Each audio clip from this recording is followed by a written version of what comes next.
The information shared on CNS Unfiltered is for educational purposes only and is not intended to diagnose, treat, cure, or prevent any disease. Always consult your healthcare provider before making any health or lifestyle changes. The views shared are those of guests and do not necessarily reflect those of Innate Clinical Nutrition or its affiliates. This episode includes affiliate links, which help support the show. Hello and welcome. I am Jena Salisbury, and this is CNS Unfiltered, a show where clinical nutrition specialists uncover what traditional medicine overlooks. We owe a lot of who we are to our genes, whether we like it or not. Our genes are how we see our parents or our ancestors in the mirror. They're why we might be prone to certain conditions like depression, migraines, heart disease, or even hearing loss, just to name a few. They're why we age the way we do, or how we change or develop later in life. As a CNS, I hear this phase come from clients all of the time. It's genetic. It's typically said with resignation, right? Their assertion of a complete lack of control over their health is genetic. It's often easy, especially during a health crisis, to feel weighed down by our genes. It sometimes feels like our fate has already been chosen for us, and there's no escape from what's inevitable. But this is often a misunderstanding of genetics. Genetics assesses your risk. If your risk is high, then sure, the likelihood of you contracting a disease or that outcome may also be high. But what we're starting to understand is that our genetics are also influenced by the environment. You might have a gene variation that means your risk for an outcome is high, but environmental and lifestyle changes may actually have the ability to suppress some genes, and you may not contract that disease or outcome at all. This concept makes up the science of epigenetics. And our CNS interview today, Dr. Gregory Nacarelli, fellow CNS practitioner and certified nutrigenomics specialist. Dr. Nacarelli gives his clients a new outlook on their health by using their unique genetic information, as well as data from their microbiome, to make lasting dietary changes that help them manage or treat predisposed health conditions. In this episode, we'll discuss the study of omics and its emerging role in integrative healthcare and precision medicine. And we'll also talk about the role of genetics in nutrition. Dr. Nacarelli will, of course, cover a case study of one of his clients, and I'll learn about how he utilizes genetic testing as an effective tool to truly personalize his protocol, so the dietary and supplemental interventions have lasting changes on his client's health and wellness. This episode covers a lot of genetic information, and I want to be sure we're all on the same page. So before we jump in, let's do a little genetics 101. Your genes are like an instruction manual for you and your body.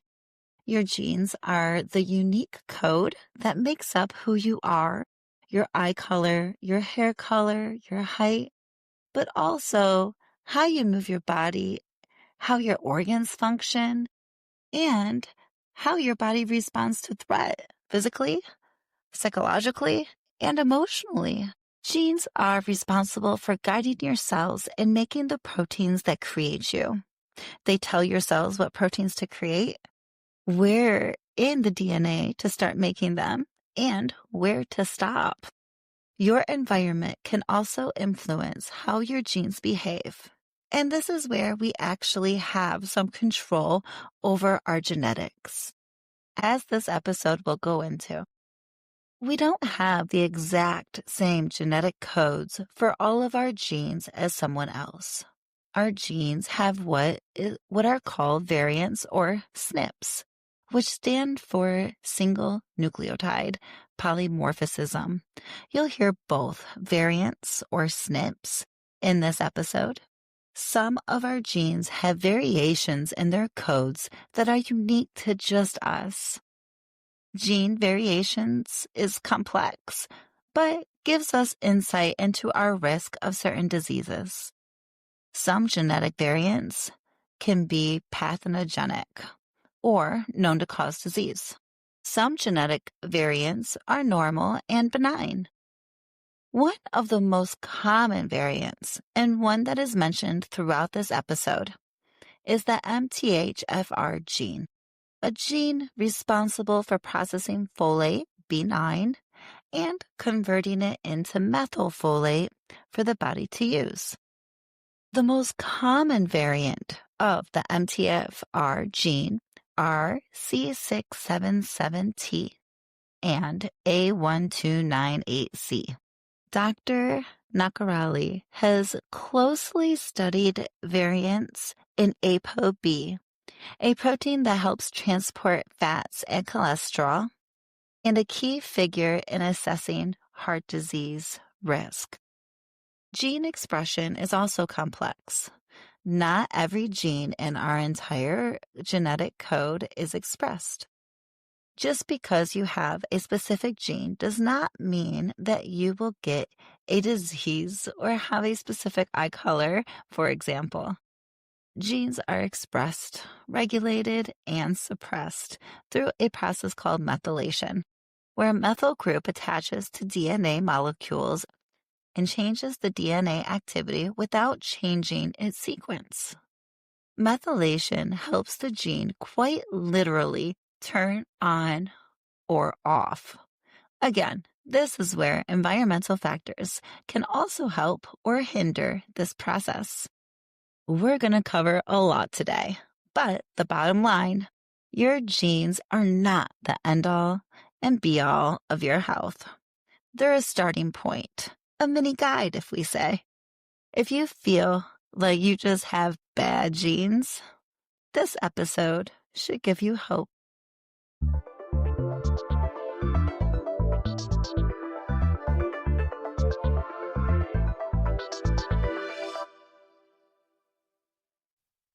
Hello, everybody. Welcome to CNS Unfiltered. Today, we have Dr. Gregory Nacarelli, and we are so happy to have you today. Thank you so much for joining. Thank you so much for having me, Jena. So, Dr. Nacarelli comes to us with a very robust background. I am so excited for today's meeting. He has a super unique background and a super unique niche inside of the CNS field, the functional medicine field, the up and coming fields of medicine. As you know, in CNS Unfiltered, we're going to follow him on his windy trail to becoming a CNS and where he is today.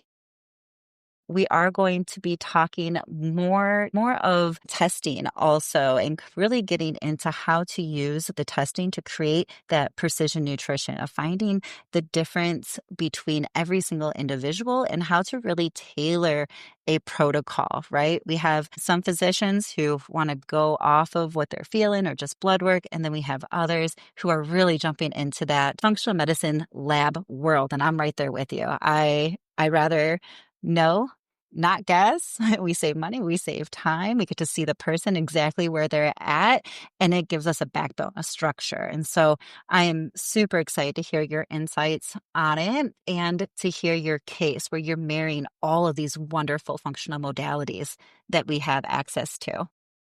Gregory, spotlight's on you. Please tell us a little bit about your background and how you became who you are today. Sure, and thank you so much for that. So I am a naturopathic physician.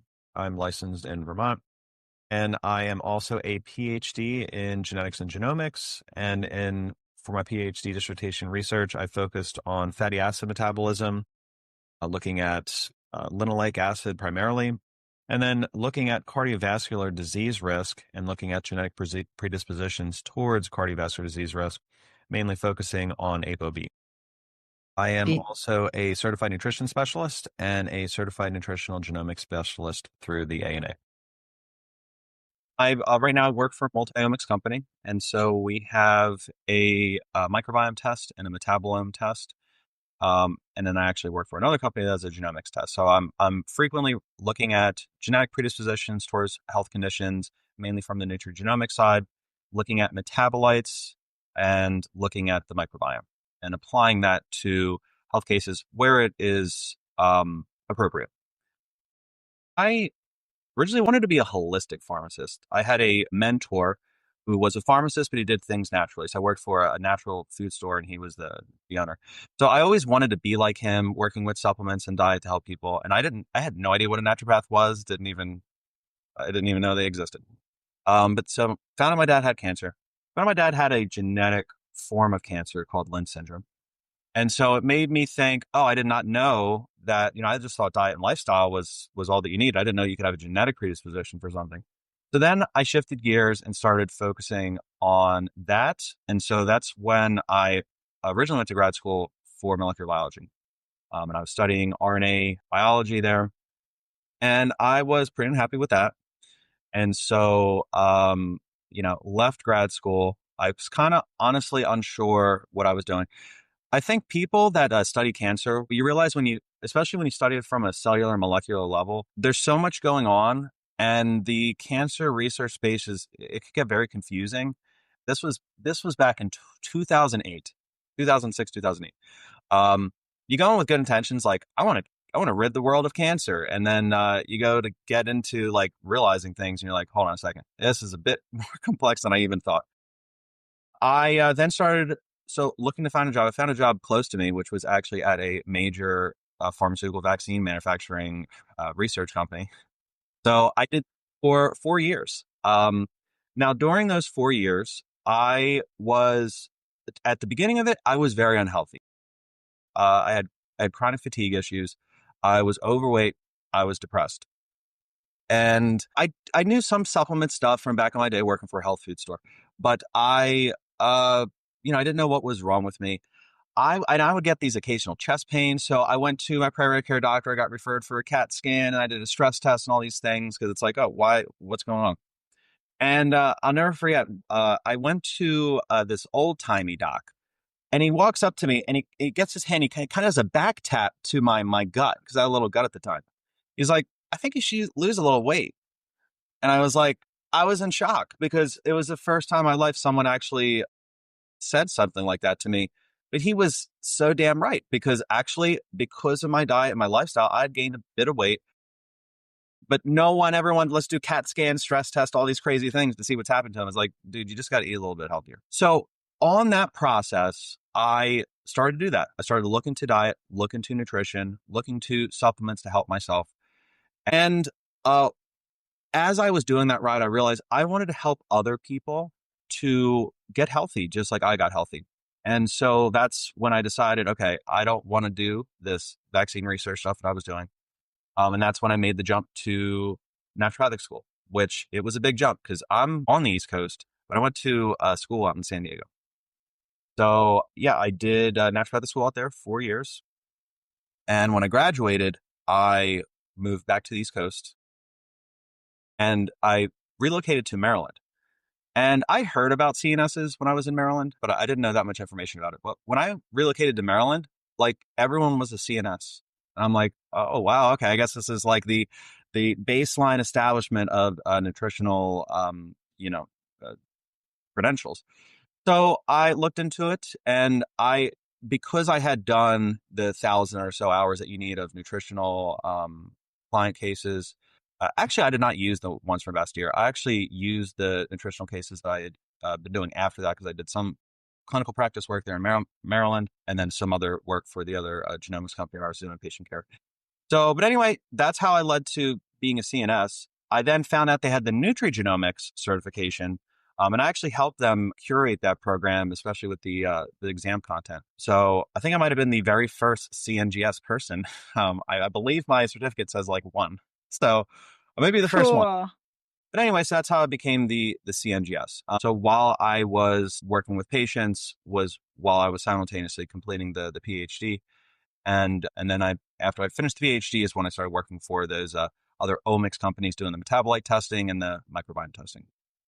But yeah, so that's a whirlwind background of how I got here. That is awesome.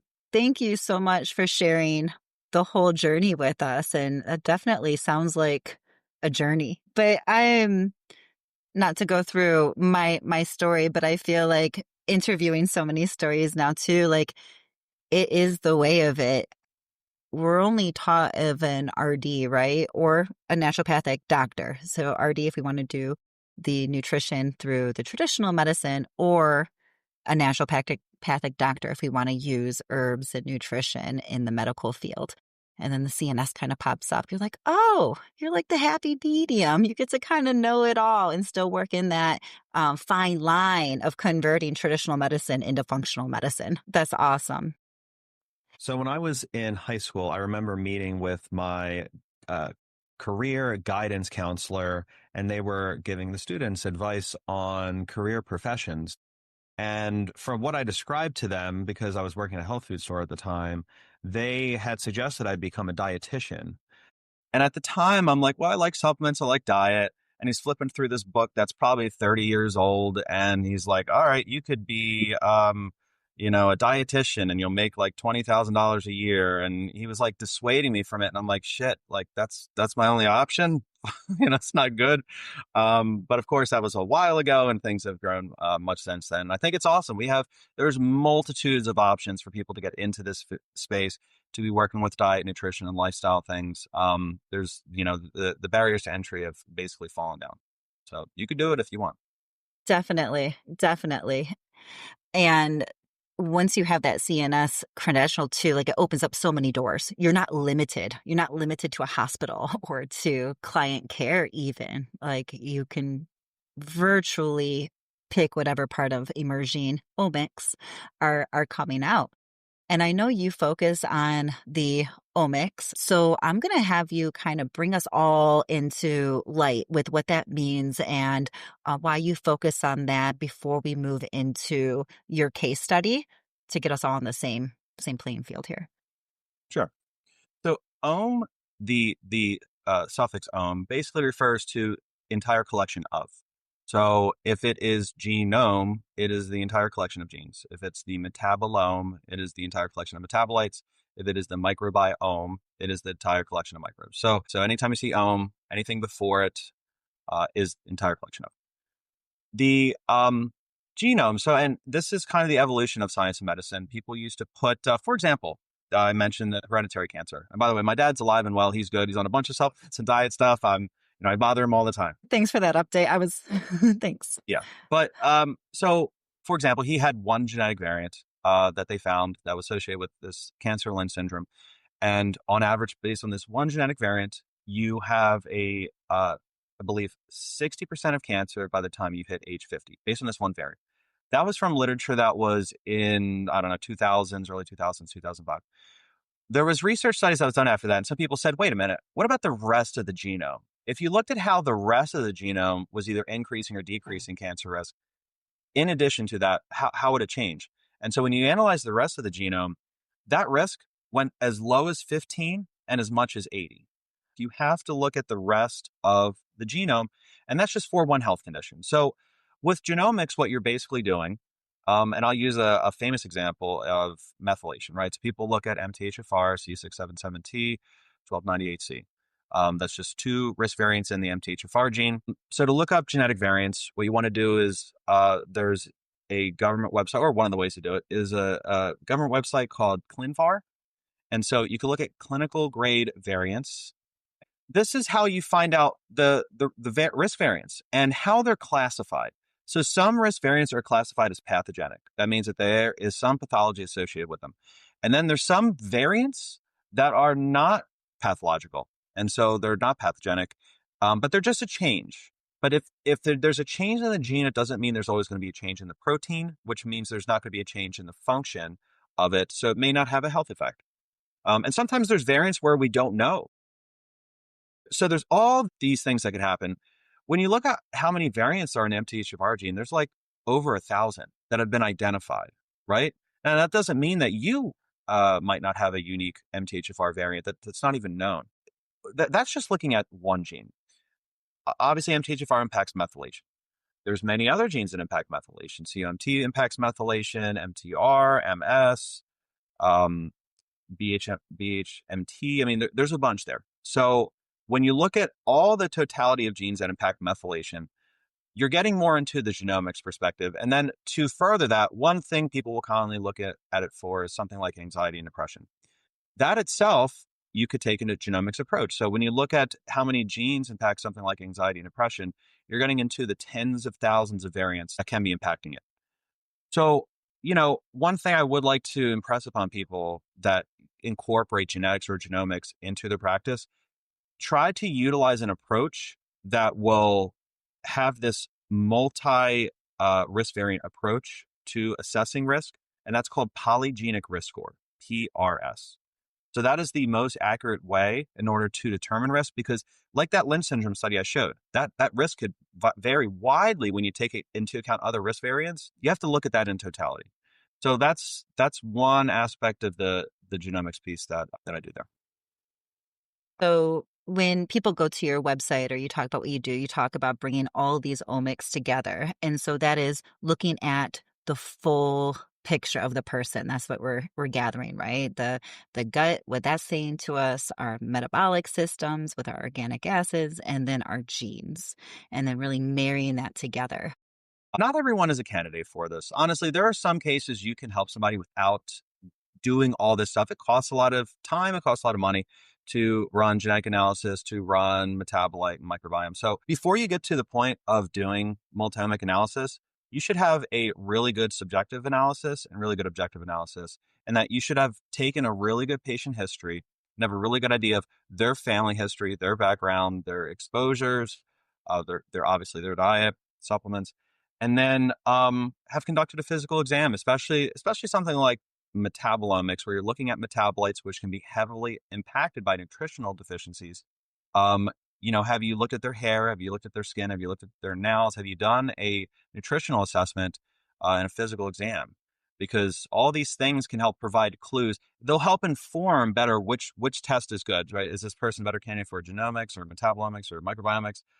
We didn't talk about epigenomics, so there's, you can look at the methylation signatures on genes themselves.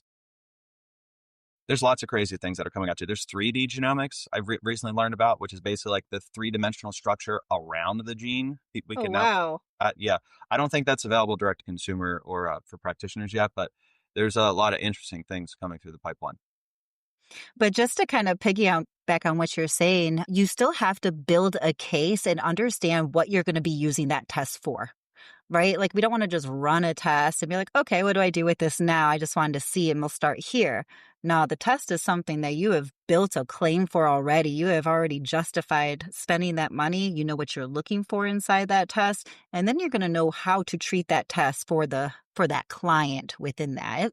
Testing is not magic in itself. What I like to suggest to people is you should not be completely clueless before you run a lab and then let the lab completely dictate everything you should do, because that's not Exactly. good. Being a good doctor, being a good clinician, being a good nutritionist, like, you should have a good idea of what you feel like is appropriate. And then when you run the lab test, it should confirm your suspicions. And if it doesn't, you should reevaluate it and be like, okay, why? What was I off about that now the lab is suggesting this? It should always make sense. And Exactly. that's where you have to know all the non-lab stuff before just running the labs. 1,000%. And when you say that genetics is the gateway for you, I love hearing that, but now I'm intrigued. Is it people just ordering like the home tests and then not knowing what to do? Or is it like the people who are doing like the Ancestry and the 23andMe and now they're saying, hey, you have this snippet and now you have this and this snippet and now you have this. And people are like, wait, what is going on? Tell me more. I think the concept of the gene was so in the early 2000s was so popularized. Well, I shouldn't say that. People were saying genes since the 1800s. I'm just saying the whole genome project itself was in the early 2000s. But anyway, our understanding of that was so fundamental around 2000 that that's what people associated, like all this like lab testing stuff with that. So the concept of metabolomics is, I would say, newer like when you run a CMP, those are metabolites, but it's not a metabolomic analysis. It's looking at a couple different markers that are associated with health states. The idea with for something to be a metabolomic analysis versus just being metabolites is it is doing this scanning to make an overall inference for the health. So looking at metabolites and associating with cardiovascular health or liver health or aging. Same thing with microbiomics. So you could do stool testing, you look at parasites, but that's just looking at parasites. If you did a functional microbiomics analysis, you're looking at how the composition of the microbiome, because all your microbes, they all have genes themselves. So how is their collective genetics impacting the health of the human? So that is true microbiomics analysis. And then I'll say the same thing for genetics versus genomics. Um, we talk about BRCA1 testing for breast cancer. If you just go and you just get BRCA1 or BRCA2 testing, that is still genetics because you're looking at one gene. If you wanted to look at, okay, lots of factors can impact breast cancer risk. You could look at antioxidant status. You could look at response to dietary fats or detox capacity. When you look at the full spectrum of the genome and how it's impacting all these areas, then it becomes genomics. Definitely. Yeah. You have to look at the whole picture. And I think that's a difference too of traditional towards functional, right? You have to look at that full picture. Because I know even in functional medicine though, the doctors are looking at the genes in a very one, right? This person has this gene, we're not doing any estrogens, or we're not doing any testosterones, or we're not doing any thyroid hormones, and it is dictating that one gene does dictate treatment and what we can do and what we can't do. Unless you are the CNS is going to sit there and fight it and look at the whole thing and make a case, build a case and win that case to go do that. Yeah, and you certainly can. Like the tools are available to build very compelling cases. So I think we live in an interesting time now with medicine. 10 years ago, I feel like microbiome testing was about sort of taking off. Um, Genetic testing was definitely not genomic in that it was looking at many different genes. It was more just like a dozen or so different genes and maybe a couple SNPs in each gene, looking at things that were impacting nutritional pathways and detox pathways. But now we're in the age of omics, where we could analyze the full genome, we could analyze the full microbiome. Um, and by doing that, using a microbiomics approach, we could look at functional domains within the gut and see how the functional capacity of the microbiome is impacting our health. Everyone's running a GI map or other types of microbiomic analysis now. It's very accessible, and now we're grounding it in clinical decisions. Um, so yeah, I mean, we it's definitely it's a intimate part of a lot of people's practice. For the one company I work for, they have a fundamental metabolomics. It's called clinical metabolomics. You could do the course for free. It's 80 hours of content. 8 hours, excuse me. And it's just fundamental concepts like, okay, before you run metabolomics analysis, what are metabolites? How is this impacting health? Why is it relevant? What are types of physical exams that you can conduct in order to better interpret metabolomic information? Like just knowing the non um, lab testing stuff is so important.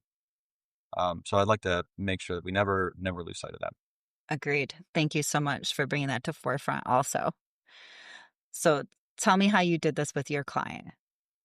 Sure. So this client, she had a history of gut dysfunction. And so her main question for me was, how's my genome impacting this? How is, what genetic predispositions are leading me to? She had recurrent SIBO, specifically intestinal methane overgrowth. So she had a history of cardiovascular disease. She grew up on a farm, was exposed to lots of different pesticides, unfortunately.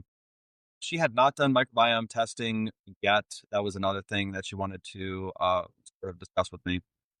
She had done the Trio Smart test previously, so she had diagnosed with the intestinal methane overgrowth. Was normal for hydrogen and hydrogen sulfide. Yeah, her symptomology wise, gas and bloating, not as bad when she woke up, but then progressing as she went through the rest of the day, getting worse and worse. In terms of her diet, she told me I've tried every single diet. Some things have been worse than others. For her, what she found was particularly troublesome was milk proteins. And she also said that she felt like she had a sensitivity towards food colorings. Um, in terms of her current diet, was mostly good. She said she was eating organic about 85% of the time. Though on occasion, once or twice a week, she would eat out and kind of have some, burgers and pizza and things of that nature, which she acknowledged probably not the best for her.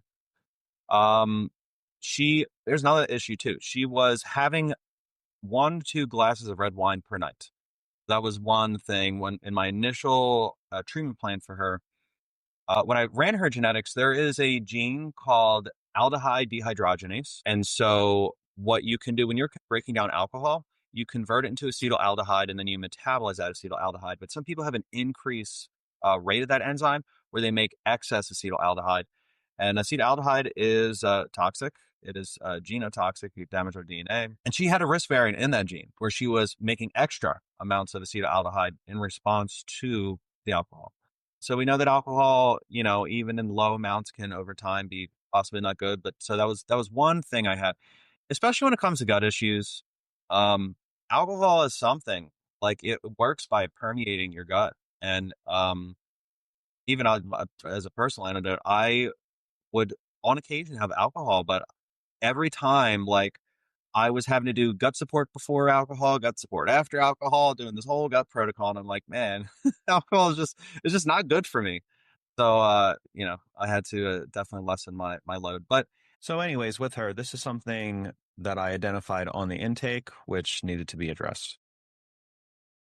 In terms of her lifestyle, she was exercising and she was getting decent sleep, though she said her dogs are jumping on and off the bed in the middle of the night, and her husband has a CPAP, and she's like, half the time I got to get up and go to sleep in another room. I'm like, all right, that's another thing too, especially with gut dysfunction. You need good parasympathetic activity in order to activate that gut motility and allow your gut to function well. That's one thing, especially with SIBO, which is characterized by this slowed gastrointestinal motility. That stress balance is something that's very important. And what I always see with people is their sleep is not that good, being disrupted. Yeah, and without sleep, we can't reset that sympathetic nervous system to have it continue to optimize digestion. Exactly. Yep. So that was another thing that I emphasized with her in that first visit is okay, we need to change the situation here. She's a little bit overweight. That was something she like. What I'll find with people is they have their major health issues, and then they're always like, "Yeah, if I lost some weight, that'd be nice too." So, and usually I never focus specifically on the weight. It's like, all right, if we do this other stuff, you should lose weight, or I should say, fat mass by default. You don't have to hyper focus on that right now. Exactly. Here's another interesting thing too. So I mentioned she grew up on a farm, was exposed to chemicals early on. She had thyroid cancer and she had her thyroid removed about 10 years prior to having this visit with me. So she was on Synthroid, but then she was also taking lots of different supplements to help with thyroid support. Um, so she was on pretty good thyroid support supplements, to be honest. So she was good there. And she was also taking mitochondrial support. It had some carnitine in there, NAC, alpha lipoic acid. So that was pretty decent.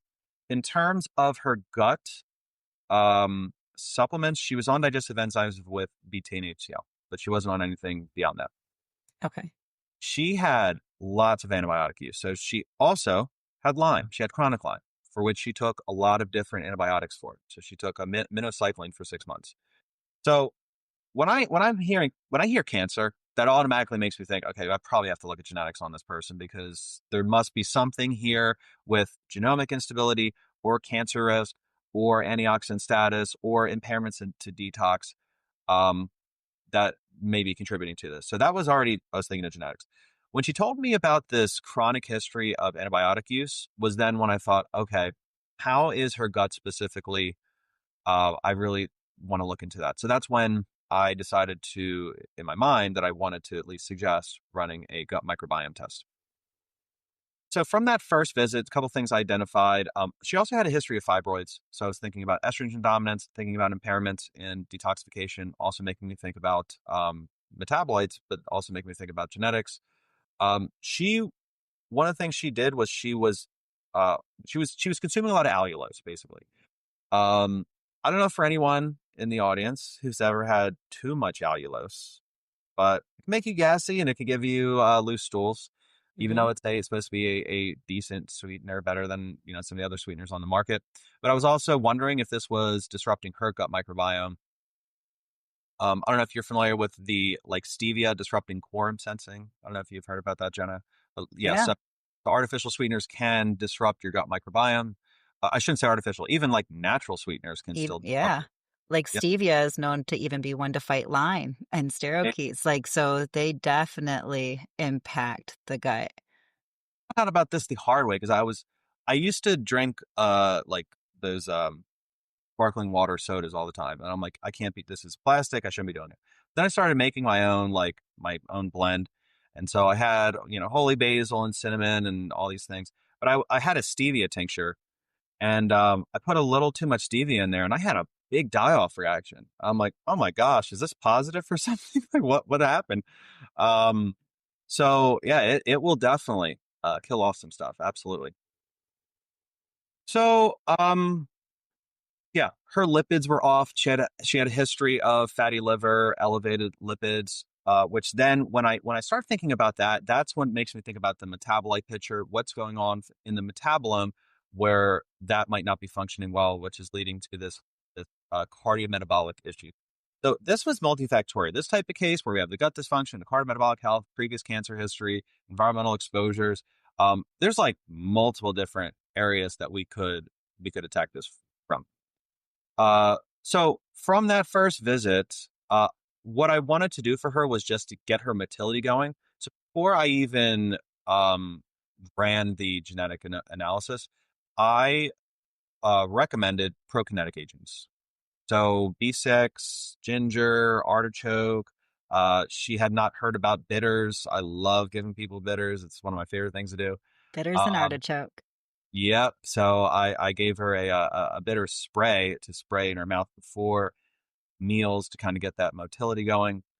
I suggested for her to lessen or decrease the red wine consumption. I was concerned about how that may be impacting her. I gave her a relaxing tincture to try in its place. Some passion flower, chamomile, holy basil, just some relaxing things. And so I think that is all I had for her the first visit. But so yeah, so that's not genetic stuff yet. That's not microbiome, not metabolome. But anyway, um, The foundation, right? And we can't skip the foundation is very true. So that was the start. And that really is. If you jump right into all the testing, it overloads the client and sometimes you lose them. It's too much. yep. Well, that's what the number one question. Whenever they're seeing me for genetics, it's like, all right, what gene do I have to worry about? It's like it's just one gene. It's one thing. And I'm like, look, like you have to know your health history first, because if I just uh because not sometimes you may have a genetic risk for something, but it's not actually manifesting. And so if you hyper focus on that, that's not productive for the patient or you, the clinician. On the flip side, you may see they have a decreased genetic risk of something, but they actually have the condition. So what are you going to say? Well, yeah, I know you have diabetes, but it says here you shouldn't, so don't worry about it. It's like, wait a minute, but I have it, you know? Right? Yep. So did she do it? Did she reduce the wine and start taking the supplements or the She, tinctures? she did leading up into the second visit, and the second visit was where we then dove into all these other um, genomic and metabolomic analysis. Actually, the third visit was microbiome. So, yeah, she did the genetic testing, got her genetic information. There's a lot that I could. I don't know if I could mention companies or who I use, or I don't know. Maybe I could mention at the end of it. But You totally could. I'm good with it. Like okay, this, so it's the other company that I work for, Self Decode or Proomics Edge. They incorporate the polygenic risk score analysis that looks at things, in depth. So I was able to look at individual gene variants and then polygenic risk scores for certain things. So focusing on her gut, she had an increased risk of food allergies. So she was still sort of consuming gluten. She had increased genetic risk of gluten sensitivity, which I commonly see. She had an increased risk of GI infections. That's a little tidbit that's going to come up later. Increased genetic risk of indigestion. Uh, the alcohol sensitivity, I mentioned that, increased genetic risk of that. So she had a couple of these things that I'm like, okay, her gut is in a not good place. Also, some individual nutrients, increased risk of vitamin A deficiency. So some people have that BCMO1 risk variance in that gene where they don't make the activated version of vitamin A. Need vitamin A to make secretory IgA, so that's probably affecting things there. More likely to be choline deficient. Now, from her diet, it didn't seem like she was choline deficient, but there was still that genetic risk, so something to be aware of. In terms of her cardiometabolic risk variants, I should say one of her regular lab markers that she ran was ApoB, which is a little bit elevated. You could look at risk variants in the ApoB gene, and she had some there that she was at increased risk of elevated ApoB. So there was some risk there. MTHFR, she was homozygous for C677T, so likely decreased methylfolate.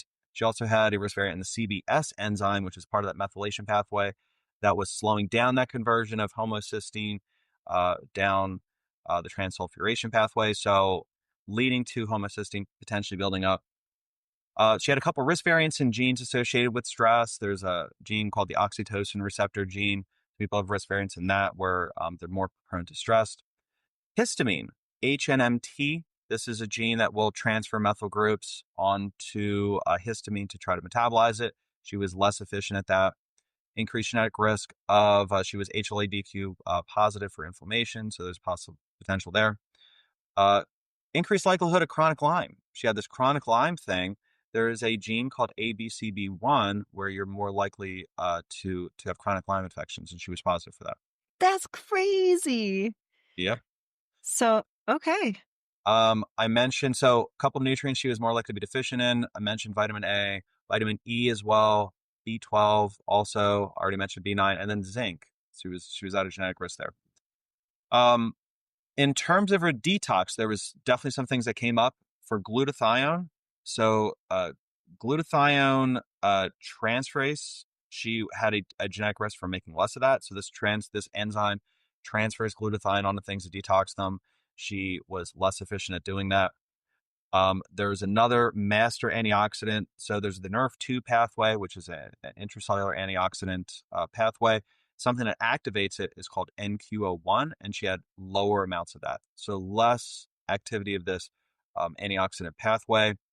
I mentioned that that aldehyde gene, so potentially increase aldehydes, and then lower CYP1A2. This metabolizes lots of things, and it could have a role with estrogen metabolism, but it also metabolizes caffeine. Though I don't think her caffeine content was that high, but there was that genetic risk there. So there was a lot. There's a lot that I uncovered from running the genomic analysis that pointed me to certain directions. It helped clarify, okay, I could see now why the cardiometabolic risk is manifesting. It seems like she has impairments in detox. So that could be potentially why she's, not that these would be solely responsible for why she had cancer, but it could have increased her risk of having cancer.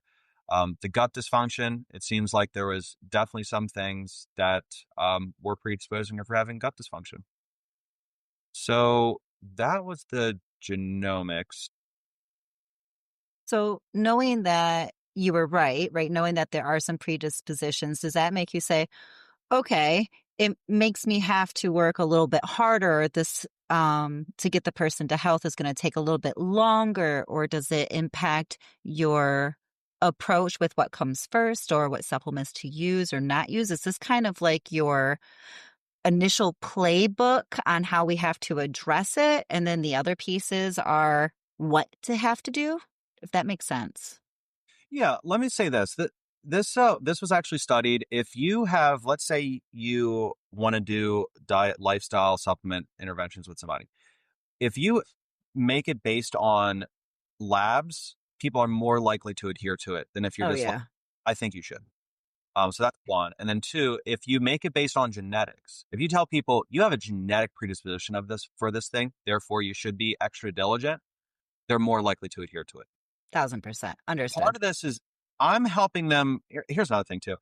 This when you're running nutrigenetics, and this is probably relevant, especially for like most CNSs out there, unless you're like a medical doctor CNS, where you have like complete, utter, total, full scope of like diagnosing and prescribing. I'm not diagnosing her with these genetic variants. I'm providing her information about herself, and so that's what I'm doing with this is I'm making you aware these things she's probably already suspecting. But I could explain the mechanism, right? I could let her know, okay, it's these specific genes are impacting this. These are the specific things you're more likely to be food sensitive towards. So, it gives them that context to understand themselves better.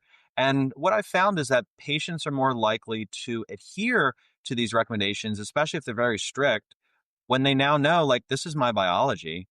And then on the flip side, yes, you could counteract these things. So you could target better histamine metabolizing pathways with various interventions. You could target, upregulating those intracellular antioxidant pathways with certain dietary interventions.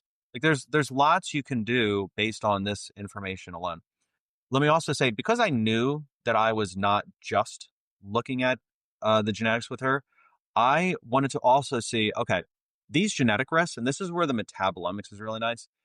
It helps you contextualize the genetics.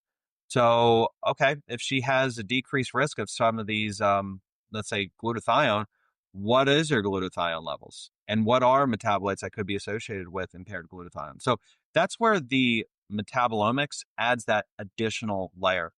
So, what is the actual state of her gut microbiome? I see her genetic risks, but what's the actual state? So that's where the microbiomics can add that additional layer. So, yeah.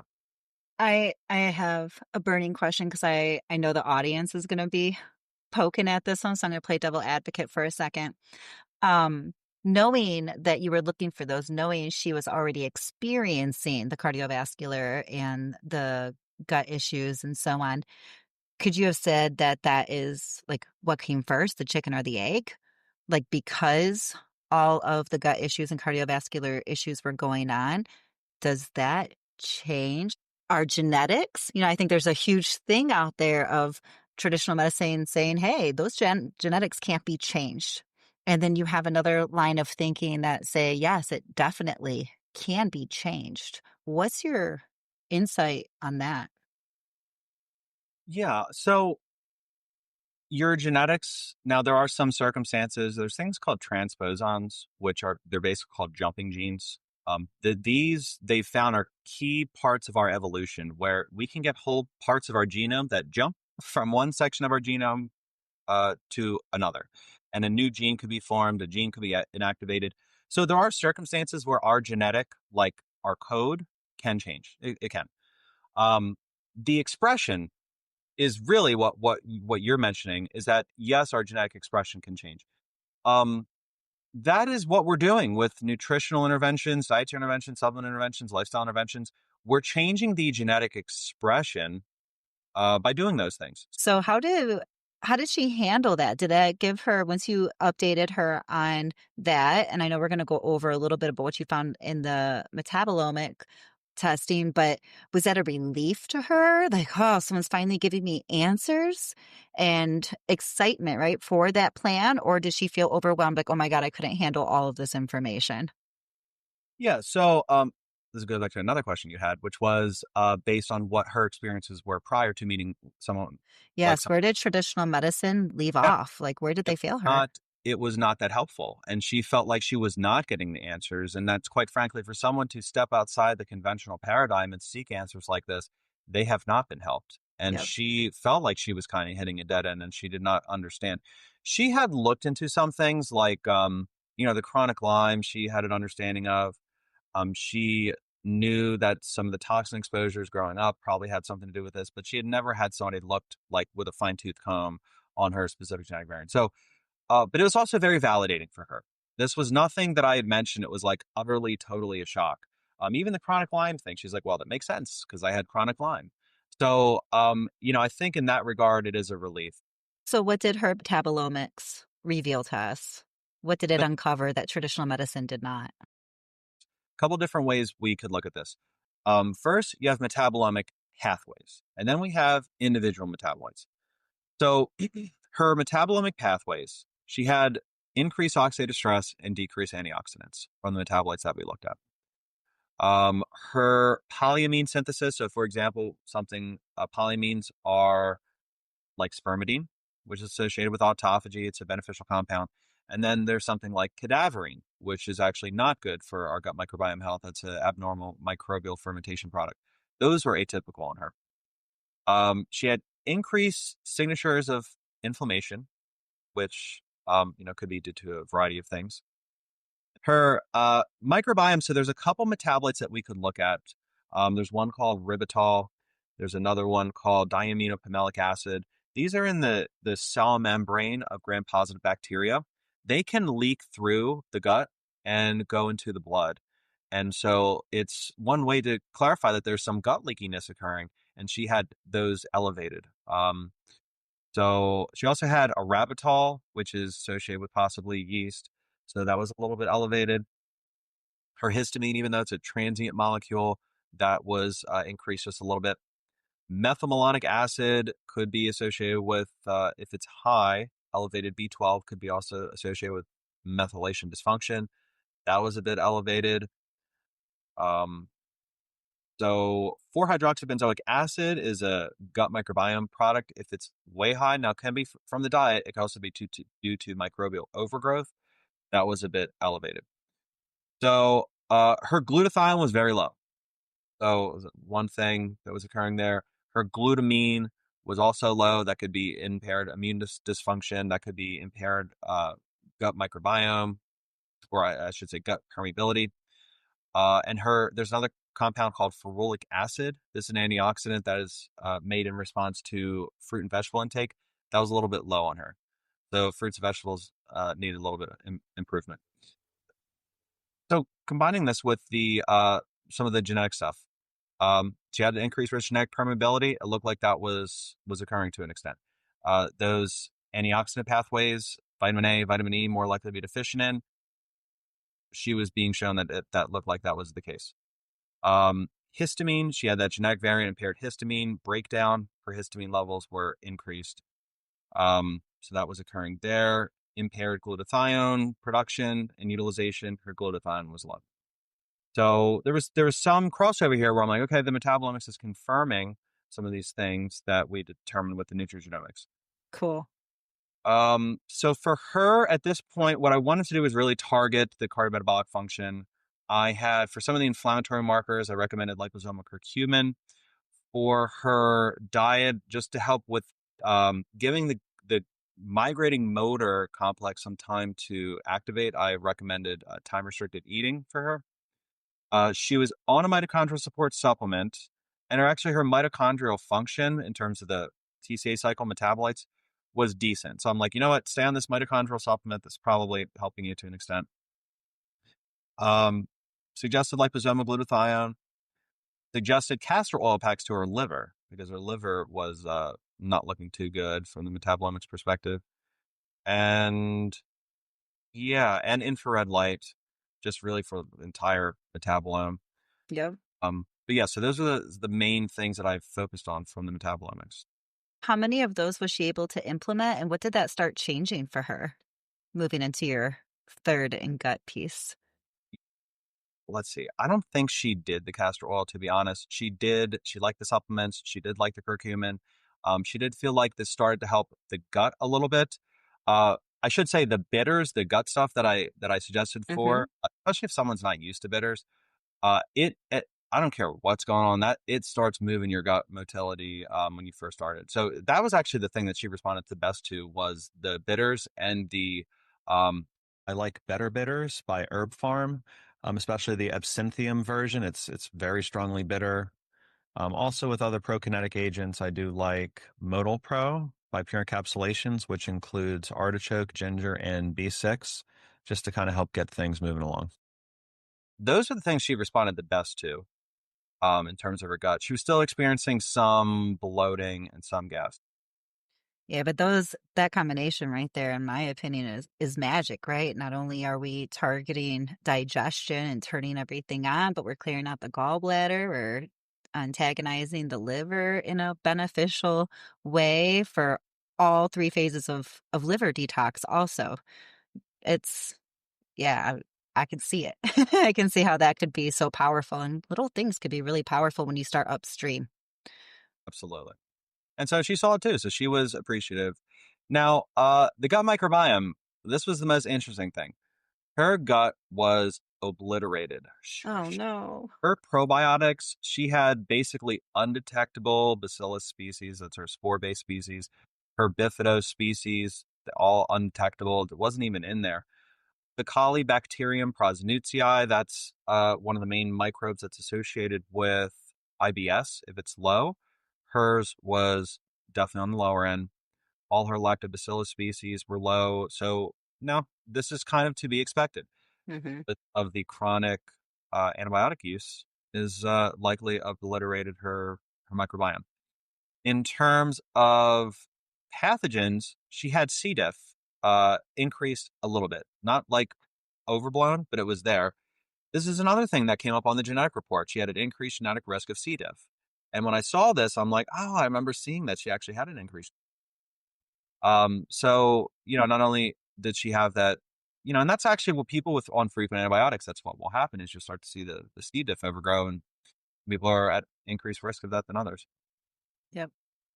So microbiomics can look at gut microbiome function based on the collective of the entire microbiome. Oh, also her methanogens were overgrown just a little bit. That's responsible for Methanobacter brevis-smithii. That's one of the microbes associated with methane production. So not to no surprise, she had that methane overgrowth. And so for microbiome, her functional domains, she had decreased ability to degrade fiber. Her gas production pathways were upregulated a bit, some impairments in fat metabolism. Her butyrate production was actually not that bad, but it was just a little bit lower. Um, gut barrier metabolites, gut barrier metabolism downregulated, so some possible gut leakiness there from that. Her tryptophan metabolizing pathways were abnormal, and then inflammatory associated metabolites were downregulated as well. So definitely, I would say compared to the genome and the metabolome, I feel like the gut was the most solid information that we got in terms of testing because this to me, especially, and this was our chief complaint, but this made me realize we need to laser focus on uh on working on the gut. Game on. Yes. Yeah. The gut is usually that pinpoint, right? It's either going to fuel the body with toxins or it's going to fuel it with nutrients, and it kind of regulates the whole thing. So I can see that. So I'm assuming you did a gut protocol, cleaned it all up. So I did a couple different things. One, I wanted her to do some light antimicrobials for the C. diff and for cardiometabolic regulation. I love berberine. I feel like it's like a hedge trimmer for your microbiome if some things are overgrown, just to kill some stuff. For the methanogens, incorporate garlic and oregano oil. Uh, with the diet, I suggested low FODMAP. Also with the allulose, I told her to be careful with that. Try a trial period without the allulose, see how you feel. If that's actually aggravating your gut or not. She was adamant it wasn't, though I think she just didn't want to give up the food that she was eating that had allulose in it. Which, okay. Following up the antimicrobials with binders, and then in terms of replenishing the gut, uh, gave her a multi-strain probiotic. So actually a couple different things. The Saccharomyces boulardii, I just like adding that for people, especially with the that elevated yeast. I wanted to Yep. kind of balance that. So 1000%. yep, did the multi-strain probiotic. And after she was done with the multi-strain, I had her do the spore-based probiotic. Okay. So my hope was that let's trim the gut, kill some stuff, bind up some stuff, and then replenish it. And yeah, I have since I did all this, I have run a microbiome test on her, but I don't have the results yet. So Okay. my hope is that we regrew some stuff. I'm hoping, well, one, I'm hoping that her symptoms are doing a lot better in terms Hmm. of gas and the bloating. But two, I would like to see that measurably. I like to see that, okay, we have some lactobacillus species here, we have our bifido species here, and I would like to see that C. diff have gone down. But we'll see. We'll see what happens. Do you ever retest the genetics and do they change? Like after a year or 6 months goes by and all symptoms are solidified, does anyone ever want to go back and look at that, or do you? Is that beneficial? I'm just curious. Here, here's the answer for this. Our information of what genes are important is changing. So let's say you did 23andMe back in 2017. When you do that test, was that you? Maybe a little bit before that, yeah. They have determined what SNPs they're looking at. So they do a Yeah. gene chip. These are the SNPs. They're seeing if you have those variants. The science has evolved since then, where now we look at more SNPs. Now let's back then it was pretty comprehensive, but now there's been more SNPs that have been identified, or I shouldn't say SNPs, but just variations in the genome. So what I would say to people, if you want to see how much your genome has changed, I would go from genotyping to gene sequencing. Gene sequencing is not merely looking for gene variants, it's looking at what your sequence of the gene is. So I mentioned the MTHFR gene as an example. There's been those 1,000 or so characterized variations in the MTHFR gene. What if you have a unique version? What if, for whatever reason, you were born with this unique version of the MTHFR gene and it's an unknown variant? Um, think about it. Who was the very first person that was identified with the C677T MTHFR gene variation? There was always the first person that had it, right? So what if you're the first person with some unique variation? So I would say in that regard, why would somebody retest their genome? It would be to go from genotyping to gene sequencing and to have those updated analysis on their genome, because maybe when you had it analyzed before, what we thought was a risk then is no longer a risk. It's been reclassified. So it's not that your gene is changing, it's just that how we're analyzing it is what will be changing. So that's the circumstance where I would recommend redoing it. Now, the metabolome is going to change greatly, and then the microbiome is going to change pretty decently. There was a study that came out that was looking at aging. So it looked at old and young people, basically 30 to 60. Of all these omes, the transcriptome, the genome, the microbiome, what was the thing that changed the most? And it was the metabolome. So that's actually the most changeable thing that exists.